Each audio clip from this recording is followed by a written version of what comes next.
Buenas tardes a todos, muchas gracias por la invitación, muchas gracias por la presentación, doctor Abdo.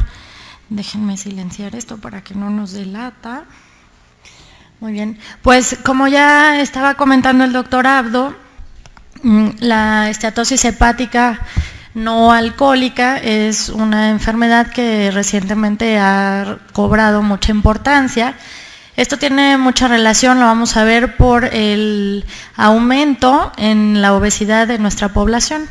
Como sabemos, estamos compitiendo por los primeros lugares a nivel mundial para ganar un premio de obesidad. Entonces, pues, en varias publicaciones se ha hablado de que la esteatosis ahora pues es la manifestación hepática del síndrome metabólico. Es por eso que pues ha recobrado mucha importancia. Se llama NASH.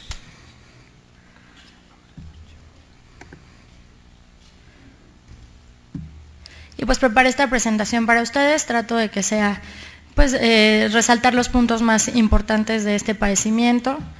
Aún hay muchas cosas por descubrir al respecto, sobre todo en relación a la fisiopatología. Excelente.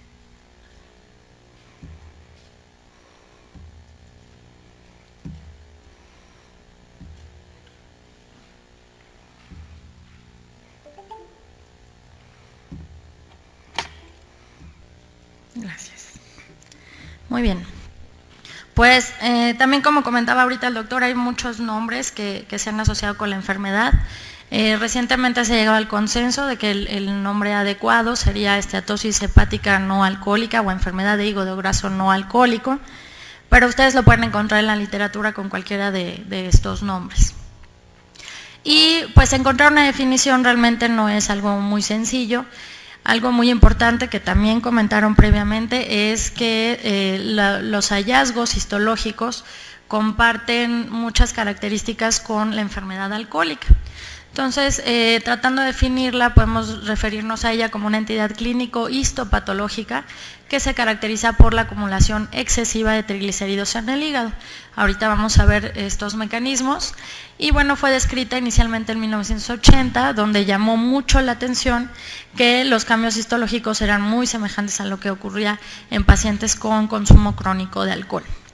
Entonces descubrieron que dentro de este padecimiento existe un espectro de daño hepático que puede ir desde el mero depósito de grasa en el hígado, que sería una esteatosis pura, en la que realmente no existe ningún compromiso ni funcional del hígado, ni tampoco histológico. Posteriormente se puede progresar a un estado inflamatorio, vamos a ver ahorita el proceso de inflamación hepática, donde ya posteriormente se echan a andar algunos mecanismos en los que existe ya depósito de fibrosis y posteriormente lo que sería propiamente una cirrosis. Existe algún intento por clasificar esta enfermedad.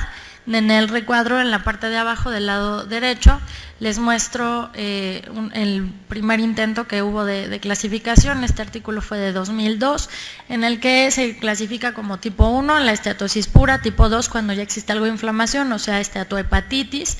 El tipo 3, esto obviamente va de acuerdo a los hallazgos histológicos, cuando ya existe degeneración balonoide, que también es muy característica del consumo crónico de alcohol, y el tipo 4, donde ya encontramos además depósitos de fibrina. Para hablar un poquito de cifras epidemiológicas, vamos a ver que se calcula que entre un 3 y un 25% de la población general tiene al menos esteatosis pura. En Estados Unidos es del 2% y en algunos otros países como en Europa llega a alcanzar hasta el 24-25%. Más o menos es el 90% de asociación en algunos casos de elevación asintomática de aminotransferasas.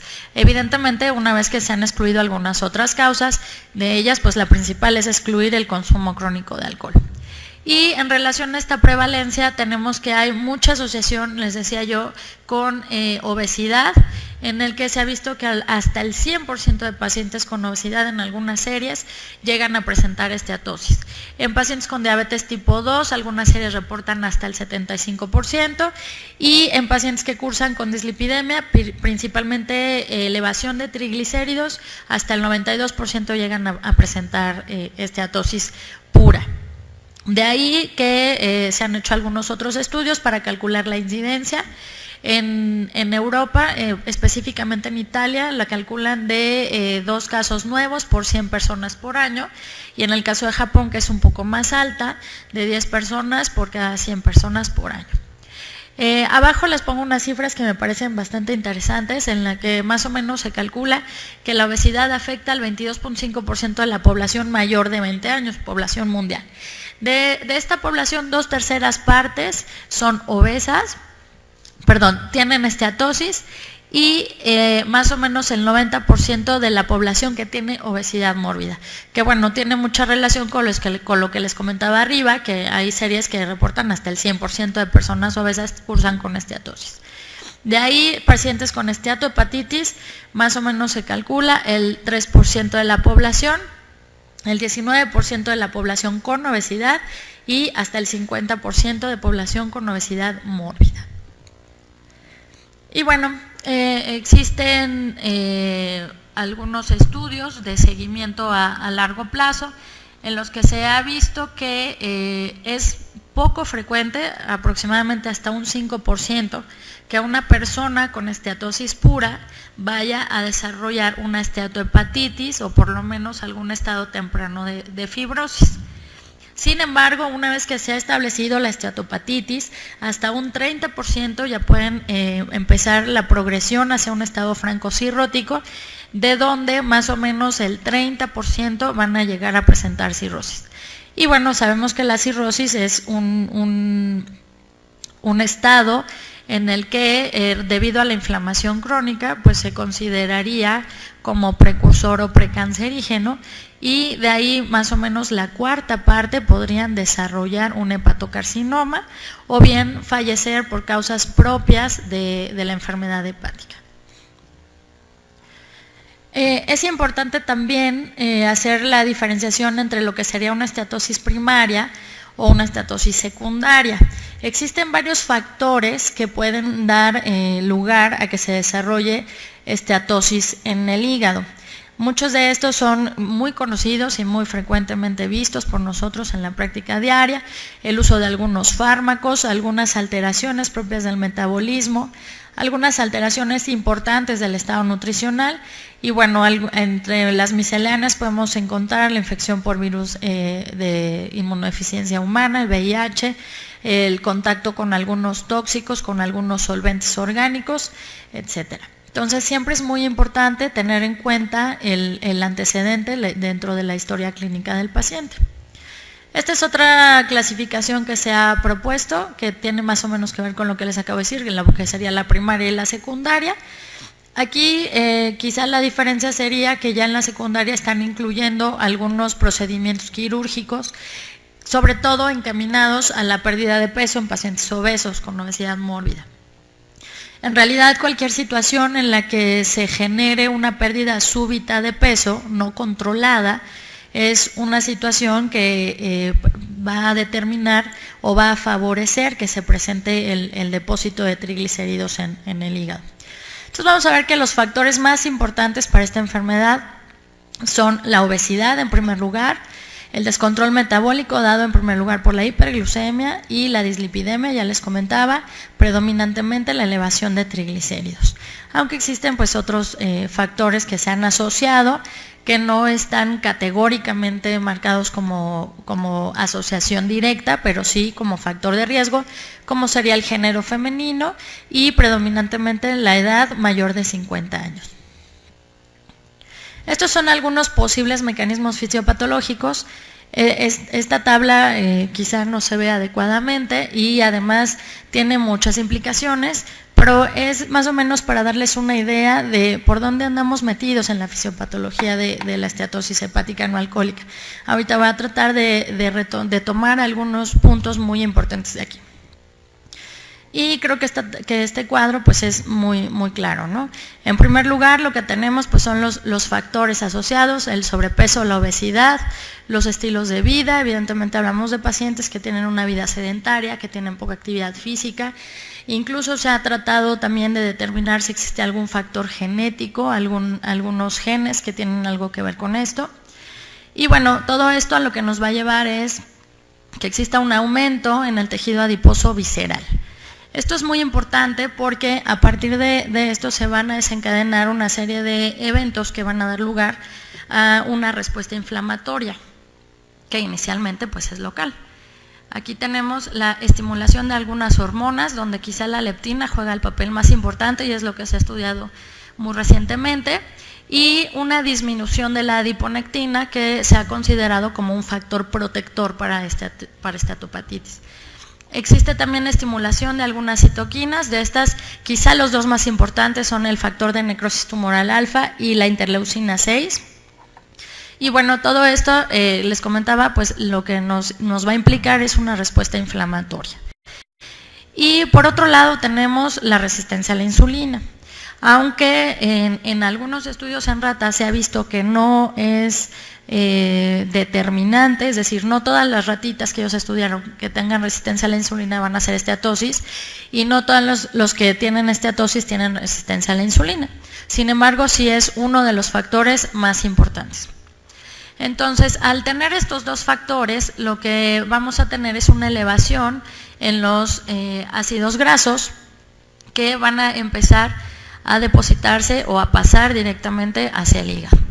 ¿Qué es lo que va a pasar con esos ácidos grasos a ese nivel? Bueno, pues que van a afectar directamente lo que sería la beta-oxidación.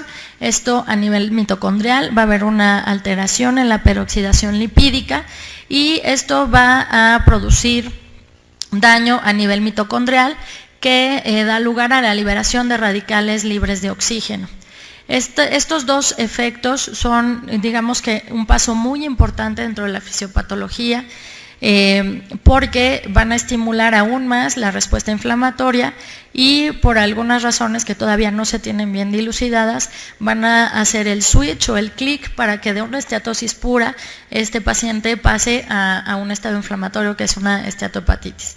Por otro lado, tenemos un mecanismo agregado en el que por estos mismos mecanismos que les comentaba anteriormente, existe un aumento en la permeabilidad intestinal, lo que va a dar lugar a un tipo de translocación bacteriana. Esta translocación bacteriana lo que va a favorecer es que exista una mayor producción endógena de alcohol, que al metabolizarse pues se va a convertir en acetaldehído.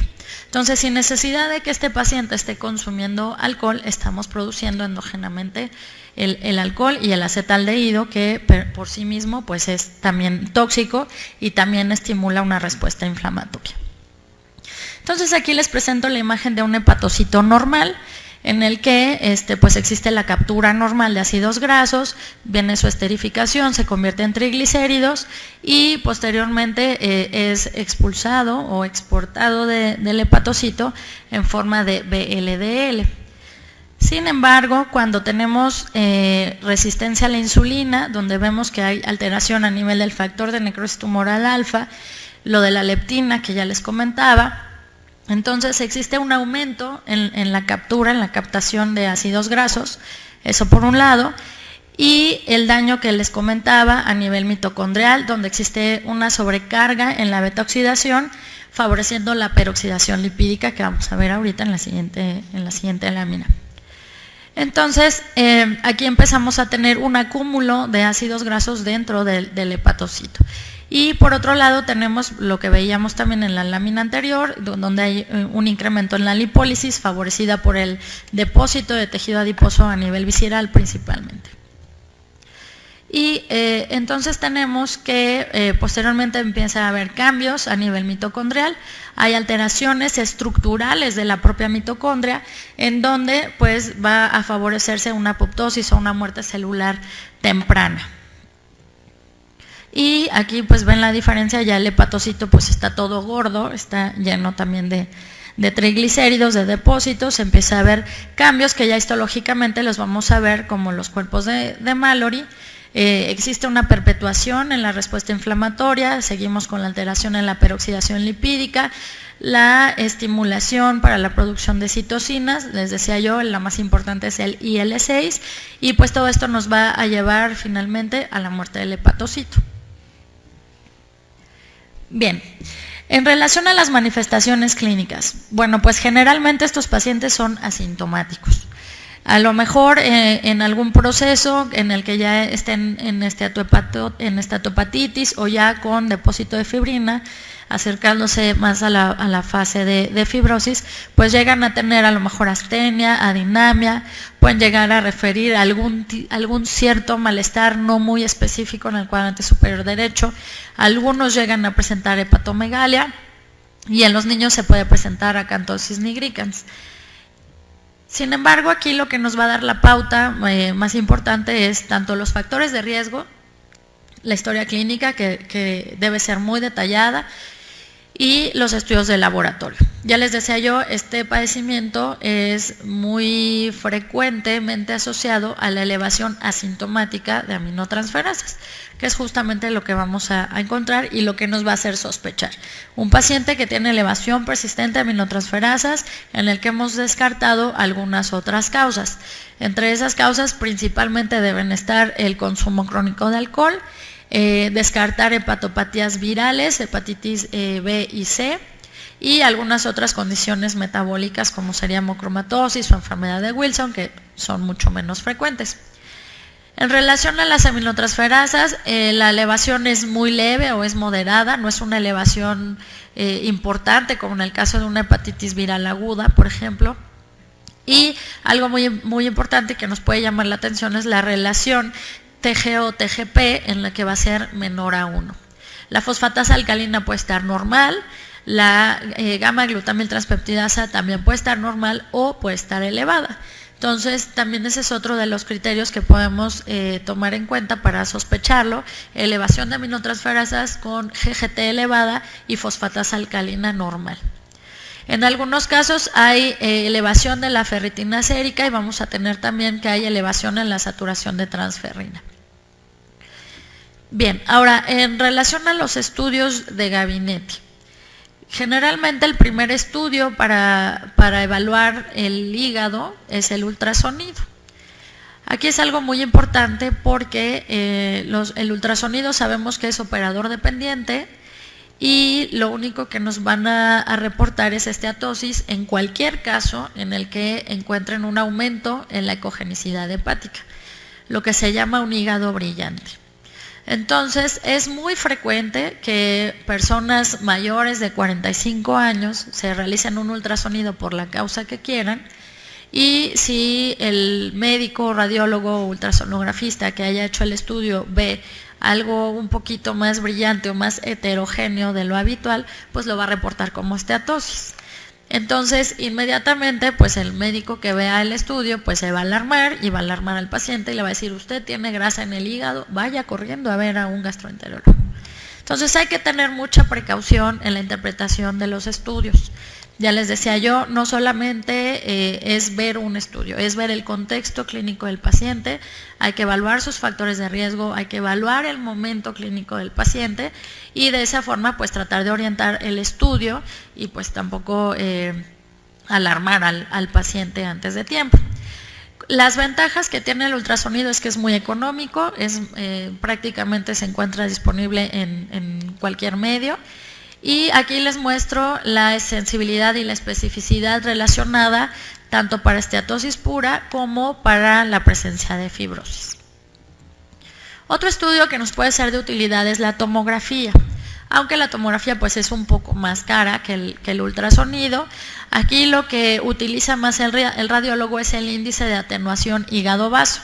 Aquí les presento una imagen tomográfica en la que si ustedes aprecian la densidad que presenta el hígado en comparación con la del vaso, pues es diferente. A esto es a lo que ellos lo evalúan, pues la intensidad, la atenuación de hígado-vaso. y la tomografía nos puede ayudar para determinar esteatosis focal o difusa.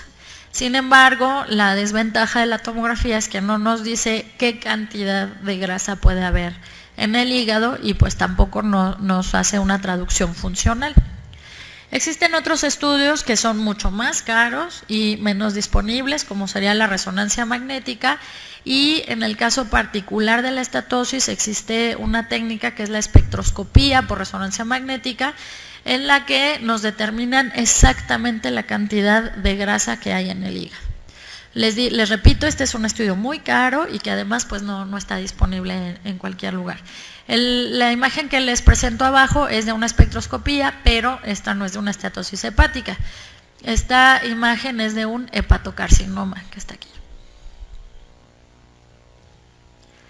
Y bueno, tenemos algunos otros indicadores indirectos de fibrosis y de esteatosis. Este que es un estudio de imagen que también es referido a partir de un ultrasonido que se llama FibroScan o elastografía, en donde lo que va a determinar es, digamos, que la rigidez o la resistencia del tejido hepático. Este es un ultrasonido de baja frecuencia y tiene una muy buena correlación de la fibrosis en NASH. En nuestro medio pues todavía no es muy disponible. En el Hospital General de México ya tenemos FibroScan y pues están iniciando, digamos, aquí los protocolos de estudio relacionados a esto. Y estos indicadores indirectos que les comentaba, pues surgieron, pues no tienen tantos años, a lo mejor unos 10 años, que empezaron a estudiarse, como son pues el fibrotest, el actitest, el esteatotest, el NASH test, que bueno, estos han sido validados de forma separada como índices de fibrosis en ciertos padecimientos. En el caso del fibrotest fue validado para hepatopatía crónica por virus B, por virus C, para enfermedad hepática alcohólica y para hígado graso. En el caso del actitest, lo que nos va a valorar es el estado o el grado de necroinflamación en hepatitis B crónica, hepatitis C, esteatosis y esteatohepatitis. Y el esteatotest utiliza los mismos marcadores que utilizan los anteriores, pero este está ajustado para la edad, el sexo y el índice de masa corporal. Y recientemente ya nos presentan, digamos, que todos los indicadores en una sola prueba que se llama FibroMax. Entonces, este estudio pues está más o menos disponible, sin embargo, pues también es algo caro. Y en los estudios internacionales tampoco ha sido 100% validado como sustitución de la biopsia. Entonces, ya que mencioné la biopsia, pues les comento que es el estándar de oro para el diagnóstico y para la determinación clínica de esta entidad.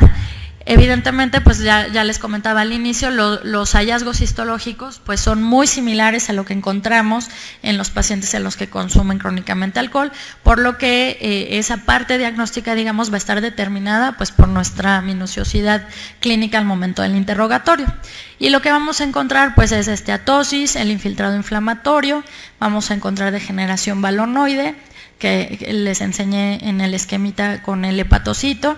Vamos a encontrar algunas zonas de necrosis, los cuerpos hialinos de Mallory y datos de fibrosis.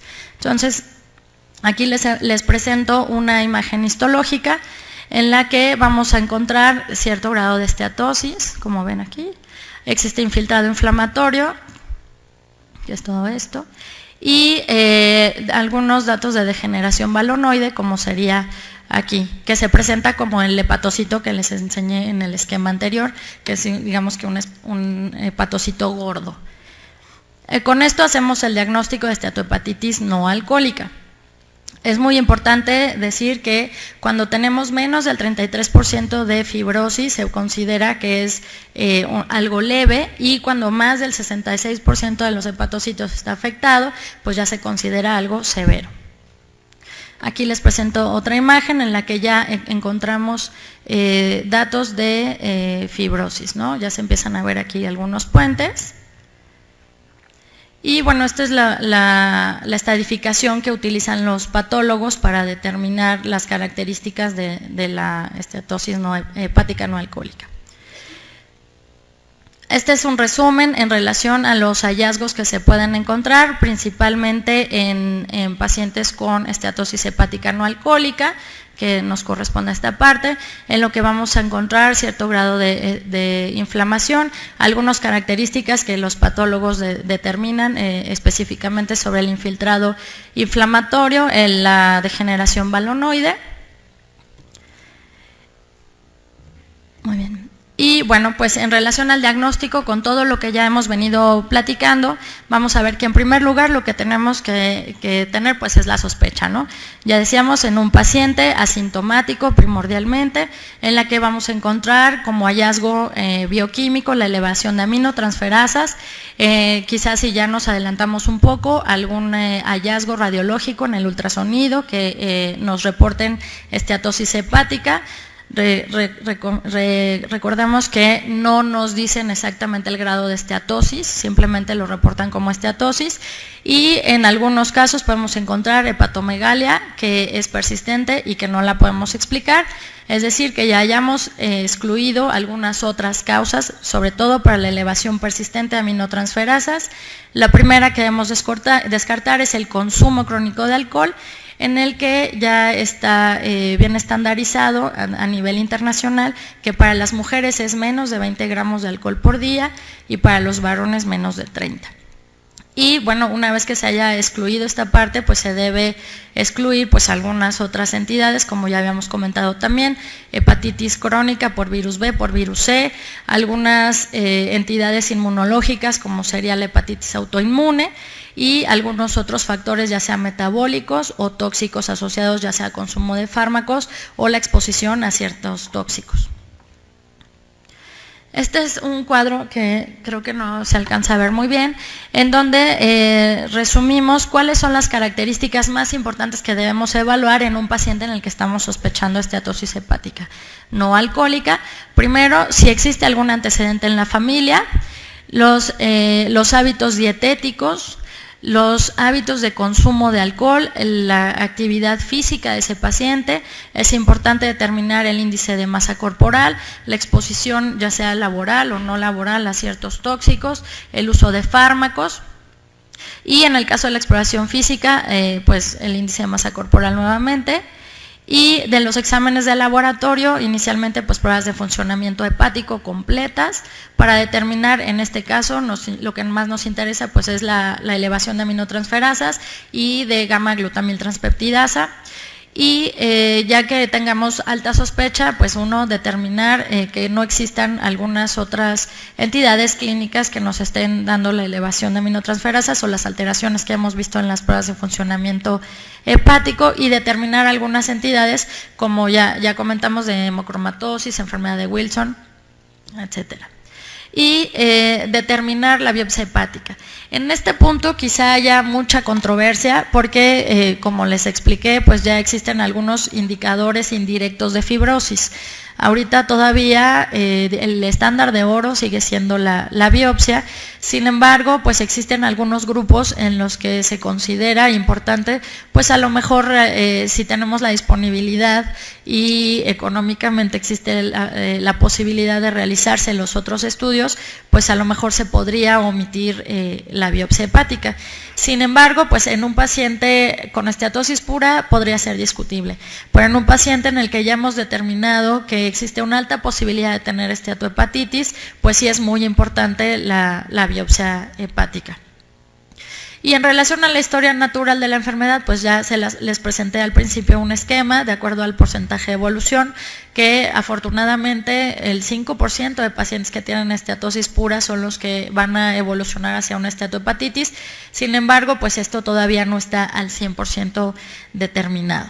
Lo que sí es verdad es que en una persona que tenga algún otro factor o algún otro tipo de hepatopatía, pues la progresión de la esteatosis a esteatohepatitis y posteriormente a cirrosis, pues va a ser mucho mayor.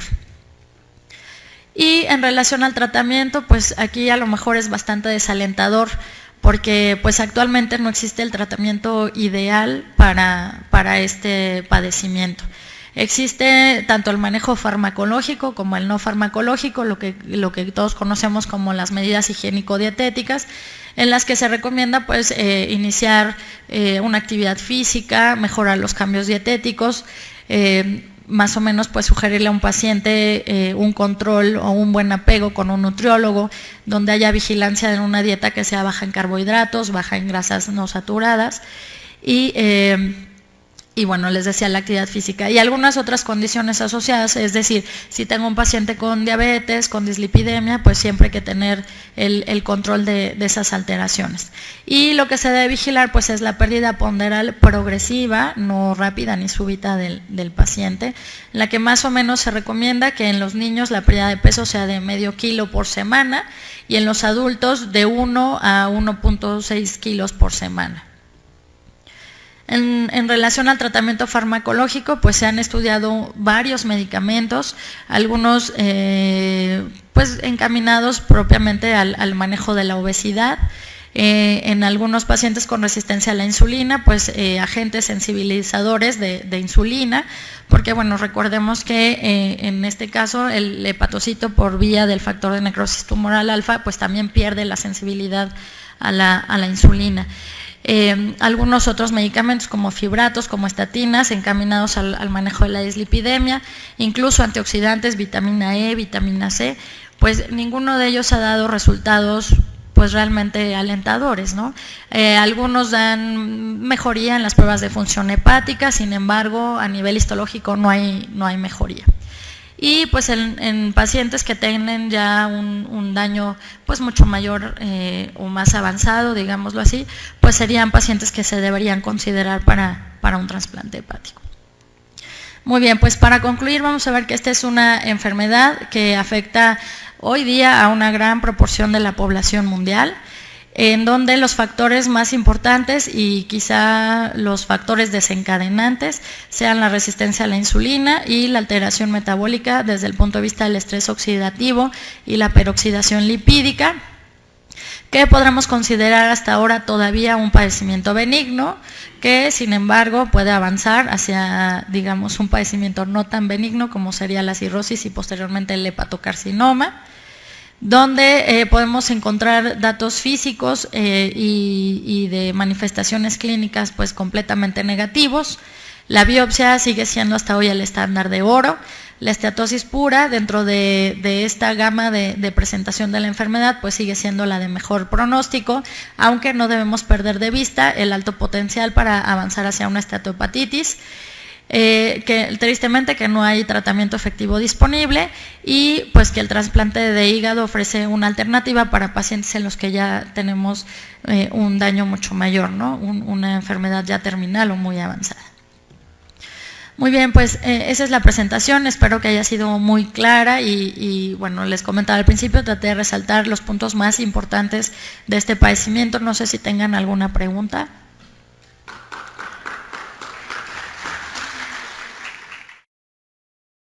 Alcohólica o enfermedad de hígado graso no alcohólico, pero ustedes lo pueden encontrar en la literatura con cualquiera de estos nombres.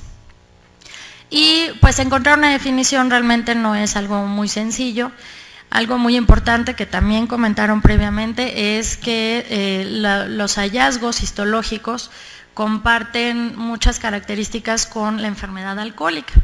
Entonces, tratando de definirla, podemos referirnos a ella como una entidad clínico histopatológica que se caracteriza por la acumulación excesiva de triglicéridos en el hígado.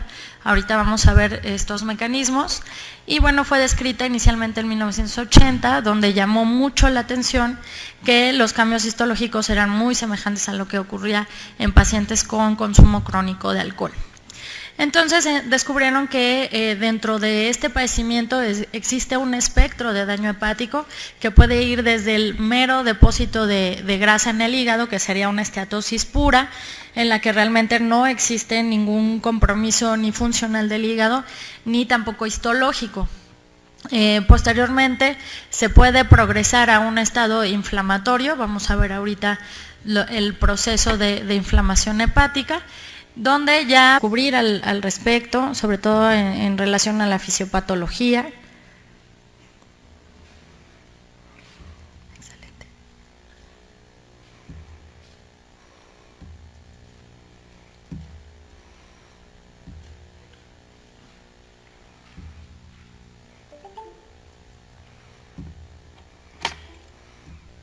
Gracias.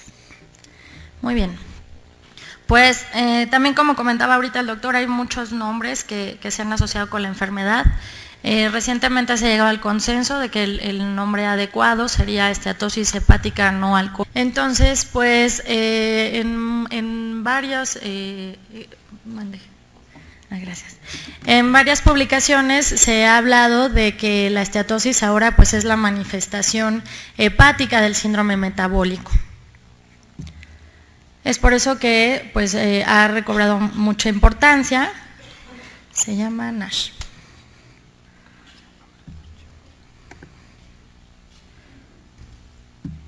Y pues preparé esta presentación para ustedes, trato de que sea, pues resaltar los puntos más importantes de este padecimiento.